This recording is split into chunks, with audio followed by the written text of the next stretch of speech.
Tunaenda kuadhimisha wiki hii ya afya kitaifa leo ikiwa nyumbani kuna nishani ya mafanikio makubwa katika sekta ya afya ambayo dunia imeitizama ikaitizama Afrika na ikakuta Afrika walioweza kufuzu na kupata nishani hiyo ni rais wetu Dr. Samia Suluhu Hassan. Na hiyo haijaja bahati mbaya. Hiyo haijaja bahati mbaya, imetokana na uwekezaji mkubwa ambao rais wetu Dr. Samia Suluhu Hassan amewekeza kwenye sekta ya afya.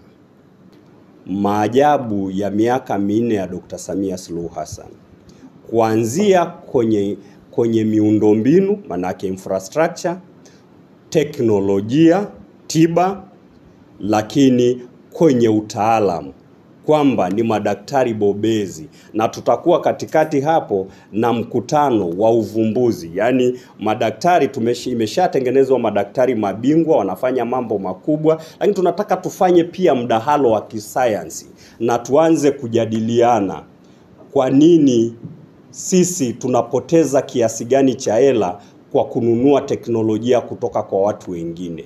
Hivi kwa nini sisi tusikae chini na kuingia maabara na kuanza kuja na vumbuzi za kwetu ili na sisi tuwauzie wenzetu teknolojia badala ya sisi kuwa soko la teknolojia. Hizo ndizo revolution utakazo kwenda kuziona. Dr. Samia amefanya makubwa kwenye teknolojia, Dr. Samia amefanya makubwa kwenye miundombinu, Dr. Samia amefanya makubwa kwenye wataalamu, na hao wataalamu wabobezi ambao Dr. Samia Suluhu Hassan amewapeleka kote duniani wanakuja na tafakuri.